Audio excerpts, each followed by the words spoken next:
Stendhal, Le Rouge et le Noir, Chronique du XXe siècle, 1, préface de l'éditeur. Édition de référence, Paris, Le Divan, 1927. Révision du texte et préface par Henri Martineau. Préface de l'éditeur. En 1830, Henri Bell vient d'avoir 47 ans. Et c'est cette année même que, sous le pseudonyme de Stendhal, il publie le premier de ses 2 ou 3 plus indéniables chefs-d'œuvre. Depuis 9 années il habite Paris presque continuellement. Il y était bien obligé par la police du gouvernement autrichien qui lui avait interdit le séjour de sa chère Italie. Dans ses souvenirs d'égotisme nous trouvons le tableau fidèle de sa vie sous la Restauration.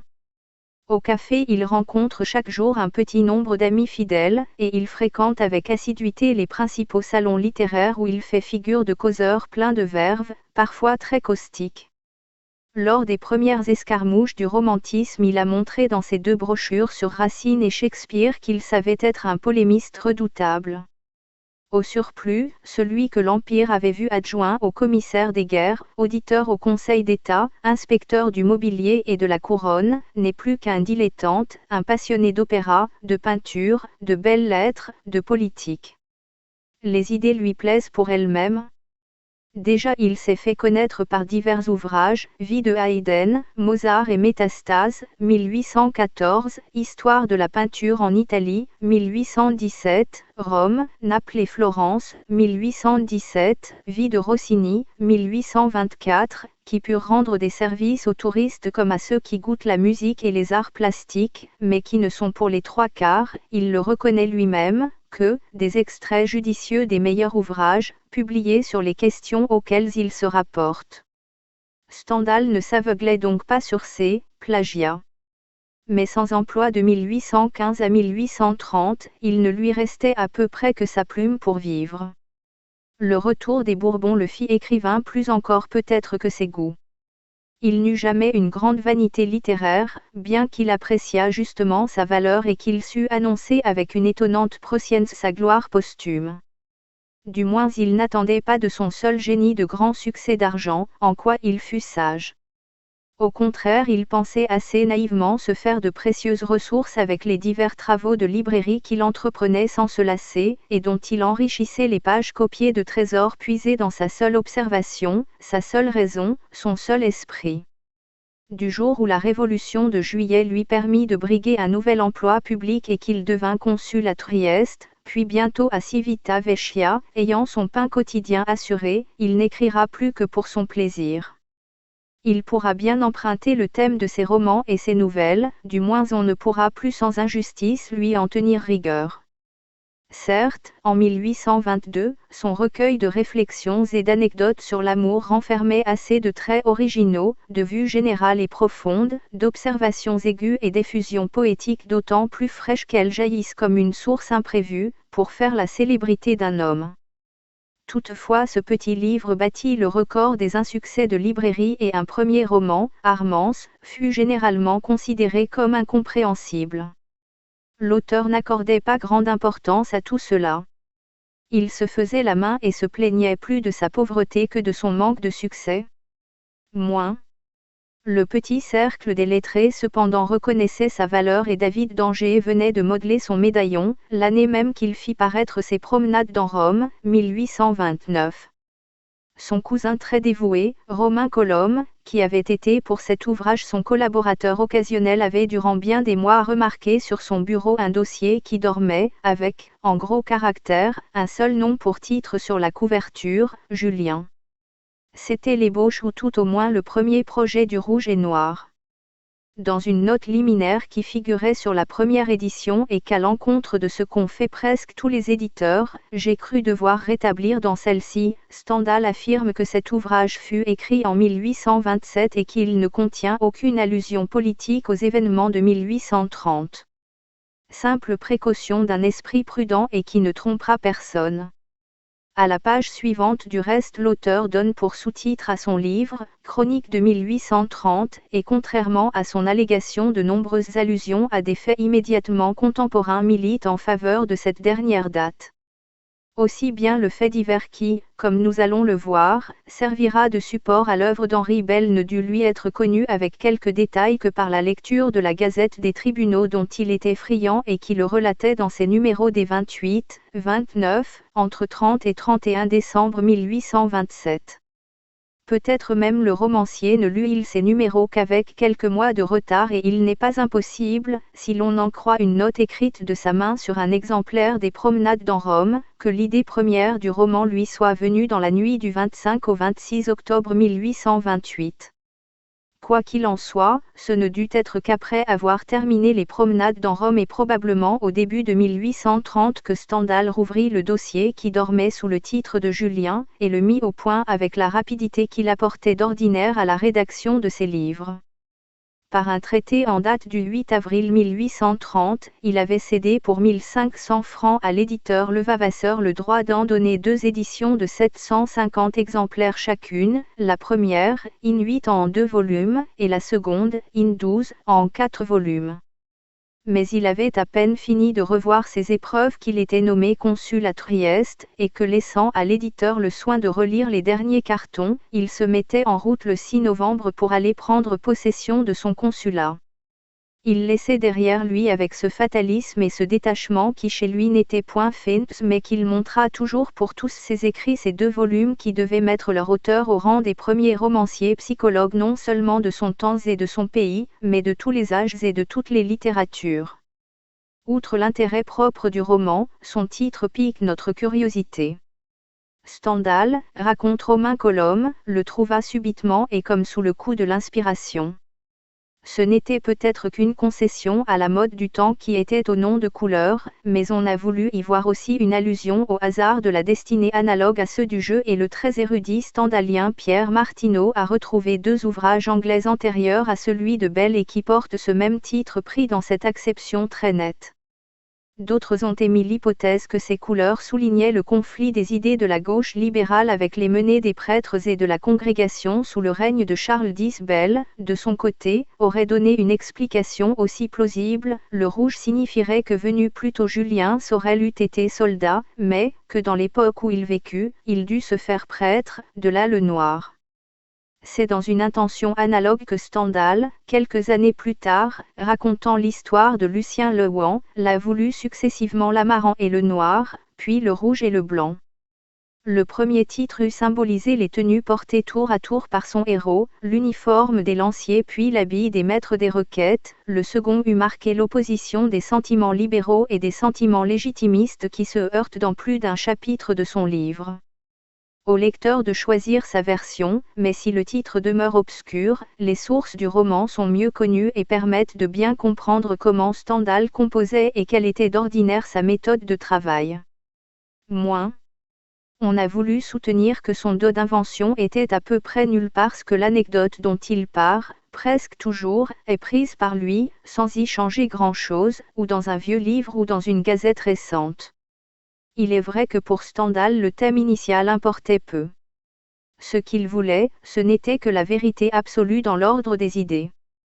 Et s'il n'avait pas l'imagination des faits, du moins avait-il celle des sentiments à un degré où bien peu sûrs d'atteindre. Le sujet pour lui est ce noyau central autour duquel il va cristalliser tout à son aise. Si la comparaison ne semblait irrespectueuse, nous dirions qu'il fait ses romans comme on fabrique les perles japonaises. Au centre, le petit morceau de nacre ou d'écaille n'a plus grande importance. Il a bientôt disparu sous les couches concentriques d'une matière sans prise et d'un orient idéal. Ainsi, par ce dos qu'il a d'expliquer perpétuellement la pensée et la vie, Stendhal a su créer des types immortels. Pourquoi a-t-il écrit Armance ? En apparence parce qu'il avait été séduit l'année précédente par un sujet assez scabreux que, d'après un roman allemand, Madame de Duras puis Henri de La Touche avaient traité tour à tour. Stendhal prit le même sujet et traita à son tour ce cas exceptionnel d'un jeune héros si disgracié de la nature qu'il était empêché de témoigner l'amour qu'il ressentait. Mais tout aussitôt il en fit une œuvre personnelle et qui n'appartient réellement qu'à lui. On sait de même que l'idée première est parfois tout le plan de l'abbesse de Castro, comme des chroniques italiennes, ou de la Chartreuse elle-même, sont puisées dans de vieux ouvrages italiens. Le Rouge et le Noir, quant à lui, n'est qu'un fait divers romancé. Antoine Berthet, fils d'artisan pauvre, est distingué par son curé à cause de sa vive intelligence. Il entre au séminaire, mais sa mauvaise santé l'en fait sortir. Monsieur Mitchwood lui confie l'éducation de ses sens, il devient l'amant de Madame Mitchwood, âgée de 36 ans et d'une réputation jusque-là intacte. Il entre ensuite au grand séminaire de Grenoble où on ne le garde pas. Il trouve alors une nouvelle place de précepteur chez Monsieur de Cordon. Il a une intrigue avec la fille de la maison. Congédié de nouveau, aigri de n'être toujours qu'un domestique, il jure de se venger. Et dans l'église du curé de Brangue, son bienfaiteur, le 22 juin 1827, il tire pendant la messe un coup de pistolet sur Madame Mitchwood. En décembre, il passe devant la cour d'assises de l'Isère, il est condamné et porte sa tête sur l'échafaud le 23 février 1828. Il avait 25 ans. Ce canevas si sec, l'ai-je emprunté au roman de Stendhal? Non point, ce fait passionnel est rigoureusement authentique, et les lecteurs de la Gazette des tribunaux ont pu le lire à l'époque dans leur journal. Mais changeons, si vous le voulez bien, quelques noms. Berthet deviendra Julien Sorel, Madame Mitchwood sera Madame de Rênal, et son amie, Madame Marigny, Madame d'Herville, Monsieur de Cordon s'appellera le Marquis de la Mole et Mademoiselle de Cordon, Mathilde de la Mole. Le village de Brangue sera baptisé Verrières. Voilà ce qu'a fait Stendhal. À part cela, il n'a rien échangé aux faits divers lui-même, et si dans un roman le lecteur n'est curieux que de savoir comment l'histoire finit, le compte-rendu des assises de l'Isère en décembre 1827 lui a dit tout ce qui peut l'intéresser. Il n'a plus besoin d'ouvrir l'œuvre du romancier. Ceux qui se soucient au contraire de la vraisemblance des actions humaines, du ressort des grandes passions, de la logique des caractères et du merveilleux spectacle d'une volonté qui sait triompher de difficultés en apparence invincibles par le seul mérite de sa force, de sa souplesse et de son application constante, ceux-là reconnaîtront, en Stendhal, le maître le plus incontestable du roman moderne. Car si Stendhal a utilisé abondamment l'anecdote que lui fournissait le procès Berthet, s'il a suivi les grandes lignes du drame et respecté, dans leur linéament, les caractères des principaux protagonistes, il y a du moins tellement ajouté au moyen de son expérience propre qu'il a vraiment recréé ce drame. Non seulement il enchaîne, explique, rend logique tous les actes de ses personnages, les montrant conformes à leur tempérament et à leur éducation, mais surtout il construit, avec toute la rigueur de son esprit logicien, sur le terrain solide de sa perspicace observation. Stendhal avait à vaincre d'autant plus de difficultés pour mener son roman à bien qu'il ne s'écarta pas d'un pouce des événements qui l'avaient inspiré. Il faut bien reconnaître qu'en plus d'un point cette rigide armature le gênait et le blessait, et tout particulièrement dans les dernières pages. Du reste il ne se dissimulait pas cette faiblesse, si nous en croyons Arnould Frémy qui, dans la Revue de Paris du 1er septembre 1853, écrivait ceci: « Personne ne dira plus de mal du dénouement du Rouge qu'il n'en disait lui-même. » Lié par son modèle, il ne voulait pas concevoir pour Julien une autre fin que celle d'Antoine Berthet. Avec quelle adresse alors il lui fit exécuter son crime comme sous l'empire d'une impulsion somnambulique. Quel psychiatre, quel observateur un peu familier avec les sursauts instinctifs et plein de contradictions du cœur humain, quel lecteur attentif des faits divers passionnels viendra nier la vraisemblance de l'acte homicide de Julien Sorel et de ce retour d'adoration sentimentale pour sa victime qui en est le couronnement logique. L'exaltation grandiloquente de Mathilde de la Mole peut paraître moins naturelle, mais Stendhal a toujours adoré ces étrangetés révélatrices des caractères durement trempés. Il devait s'en permettre un nouvel exemple bien autrement significatif en imaginant plus tard le personnage de Lamiel. Stendhal a écrit avec Le Rouge et le Noir un roman de Murès et un tableau politique en même temps qu'un roman psychologique. Il a rapporté les conversations qu'il avait entendues dans les salons. Et il a mis en scène, sous leur nom ou sous un nom supposé, bien des habitants de Grenoble, comme l'abbé Chélan, le géomètre Gros, son condisciple Chazelle, le libraire Falcon et le bibliothécaire Ducrot, tout personnage dont il nous parle plus abondamment dans la vie d'Henri Brulard. Par ailleurs il nous montre des personnalités politiques, comme M. Appert, membre influent de la Société des prisons, ou divers ministres de la Restauration. Que le comte Altamire soit en réalité son ami Di Fiori, que M. Valenod ait été copié sur Michel Faure, directeur du dépôt de mendicité à Saint-Robert, Isère, voilà ce qui aujourd'hui est absolument prouvé et su. Sur bien d'autres points il reste de la besogne pour les chercheurs, et sur la ressemblance de Fouquet et de Bigillon, du père Pirard et de l'abbé Rayanne, sur les traits empruntés par Stendhal à son propre père pour en doter tantôt M. de Rênal et tantôt le père de Julien, il y a toute une étude patiente à écrire et dont les grandes lignes se trouvent déjà tracées dans l'introduction historique ou dans les notes que M. Jules Marsan a ajoutées au volume du Rouge et Noir paru dans l'excellente édition critique des œuvres de Stendhal que nous devons aux soins éclairés de même Paul Arbelay et Édouard Champion. Mais surtout, et comme tous les grands écrivains, Stendhal a rempli ses livres de lui-même. C'est toujours de son propre cœur qu'un auteur tire les traits les plus profonds. Flaubert, avec ses grandes moustaches et sa voix bourrue, répondait volontiers quand on lui demandait quelle femme avait servi de modèle pour Madame Bovary, « Madame Bovary, c'est moi ». La boutade était renouvelée de Stendhal qui aimait affirmer que Julien Sorel avait été peint d'après lui-même. Le petit Julien, en effet, près de Madame de Rênal, les premiers soirs, ne montrait-il pas cette même timidité dont Belle ne sut jamais se débarrasser devant les femmes et qu'il témoigna 6 mois à Loison, 6 ans à la comtesse Marie. Est-ce encore Julien Sorel écrivant sa première lettre pour M. de la Mole ou Stendhal, commis de Pierre Daru, qui a écrit cela avec 2 L. Mais surtout il a donné à Julien ses idées, sa sensibilité et toutes ses réactions dans la vie. N'est-ce pas de même le jeune Belle si candide et si vite hostile qui nous est peint dans Armance, quand un observateur dit d'Octave de Malivert, il dédaigne de se présenter dans un salon avec sa mémoire, et son esprit dépend des sentiments qu'on fait naître en lui. Nous pourrions ainsi multiplier les exemples, et, dans tous les romans de Stendhal, relever de nombreux traits qui expliquent autant l'auteur que le personnage. Mais il est certain qu'entre tous ces héros, c'est Julien Sorel qui lui ressemble le plus. Il a été bien diversement apprécié, ce petit paysan, dont l'âme est si brûlante et l'apparence de glace. Beaucoup le tiennent pour une âme méchante. Suivant l'expression même de l'auteur, il est l'homme malheureux en guerre avec la société. On l'a traité d'hypocrite, d'ambitieux avide, de bête de proie. Il n'a cependant pas la cruelle perfidie de Valmont, ni la sécheresse de cœur d'un Rastignac ou d'un Marsay, ni la curiosité sadique et froide d'un Robert Gresloup, ni l'ignoble bassesse de Bel-Ami. C'est un jeune homme dont la sensibilité trop vibrante n'est plus maîtrisée par une morale sans valeur à ses yeux. Il demeure, malgré tout, un jeune être sentimental dont les circonstances autant que l'ambition ont fait un roué. Il a le goût du risque et veut s'affranchir à la fois de la catégorie des classes sociales et du pouvoir de l'argent. Il est naturel qu'il paie de sa tête la folle gageure qu'il ne pouvait gagner. Mais ne devons-nous pas le plaindre? Le plaindre, et lui être reconnaissant aussi de nous avoir enseigné la maîtrise de soi dans la passion, et cet art de demeurer lucide au sein même de l'action.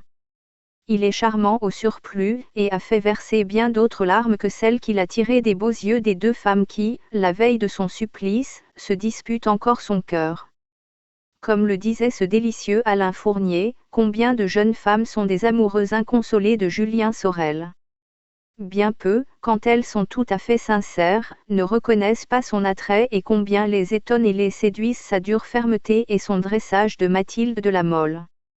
Le moins qu'on puisse reconnaître à ce petit hypocrite si plein d'énergie, dans la poitrine duquel bat un cœur aussi tendre qu'ardent, c'est un intérêt toujours nouveau, d'autant plus que ce visage inquiet et volontairement un peu sombre est encore mis en valeur par les 2 figures féminines qui lui font un perpétuel cortège, Madame de Rênal, d'une admirable tendresse pudique, Mathilde de la Mole, dont l'orgueil cherche en vain à combattre l'amour insensé, s'affrontent toutes 2 en une contradiction constante. Elles sont parmi les peintures les plus achevées de notre littérature romanesque avec celle précisément de la Sanseverina et de la douce et cornélienne Clélia Conti que nous devons encore à Stendhal, mais qui jouent leur rôle dans la Chartreuse de Parme, cet autre chef-d'œuvre. Stendhal, en effet, doit nous sembler encore admirable pour cette intuition de l'âme féminine qui lui permet de tout nous montrer de la perpétuelle agitation du cœur de ses héroïnes, ces continuelles amoureuses, qui ne le sont pas moins aux heures où elles résistent à la passion envahissante qu'à la minute où elles y succombent pour toujours, sans jamais regarder en arrière. Moins. Le Rouge et le Noir était paru environ la fin de novembre 1830.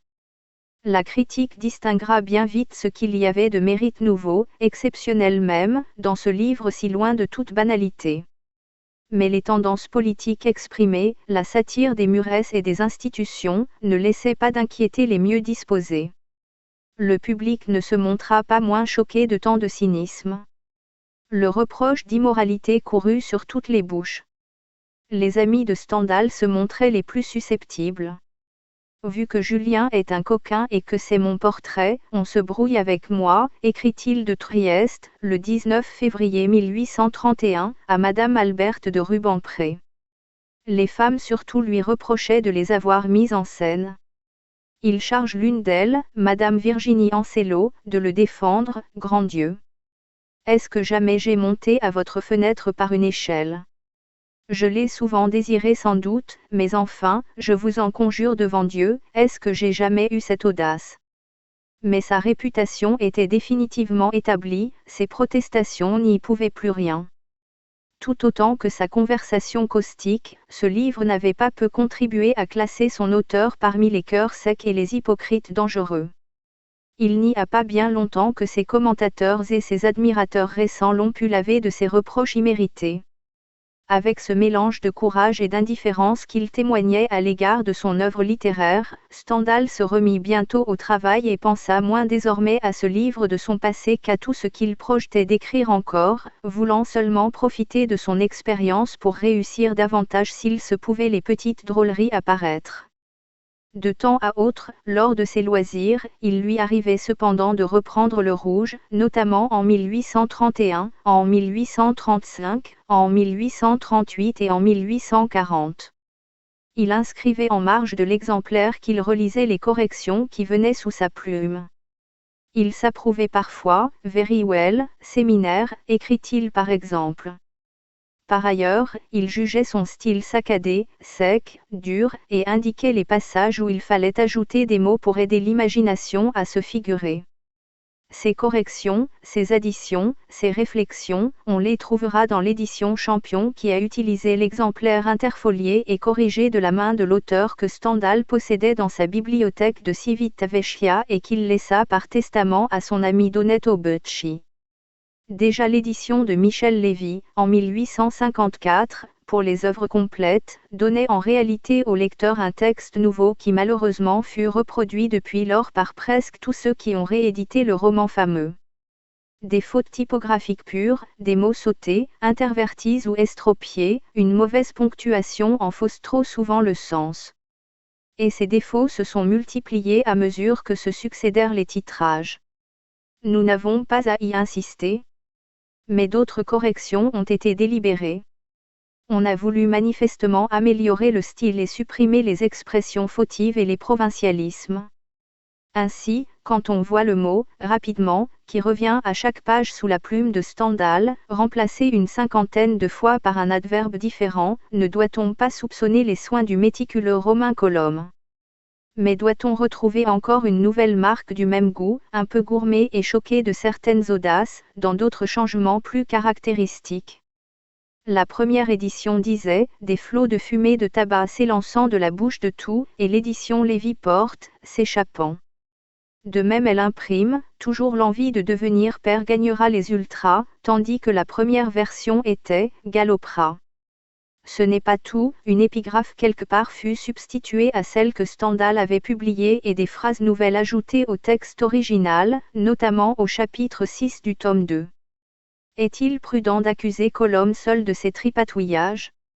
Je sais qu'il vivait à une époque où l'on n'avait pas encore le respect absolu de la pensée et de l'écriture des maîtres, et qu'il agissait de très bonne foi pour la plus grande gloire de son cousin. Cependant plusieurs de ces corrections ont un tour vraiment stendhalien, je n'en donnerai qu'un exemple, édition originale, Mademoiselle de la Mole promenait ses regards sur les jeunes Français. Édition Lévy, Mademoiselle de la Mole regardait les jeunes Français. Et si l'on me permet une hypothèse, je penserai que Colomb a eu entre les mains des indications manuscrites, laissées par Henri Bell en vue d'une nouvelle édition, et analogues à celles utilisées par M. Jules Marsan pour l'édition Champion. Quel que soit le sort que l'avenir réserve à ces hypothèses, j'ai cru néanmoins devoir suivre ici presque continuellement le texte de la première édition. À peine l'ai-je abandonné 2 ou 3 fois lorsque manifestement une faute typographique avait trahi la pensée de l'écrivain. C'est qu'au risque d'accepter quelque négligence de forme, il est bien préférable de lire Le Rouge et le Noir, avant toute retouche tel qu'il sortit, tumultueux, comme une lave, du cerveau de Stendhal. Henri Martineau. Avertissement. Cet ouvrage était prêt à paraître lorsque les grands événements de juillet sont venus donner à tous les esprits une direction peu favorable au jeu de l'imagination. Nous avons lieu de croire que les feuilles suivantes furent écrites en 1827.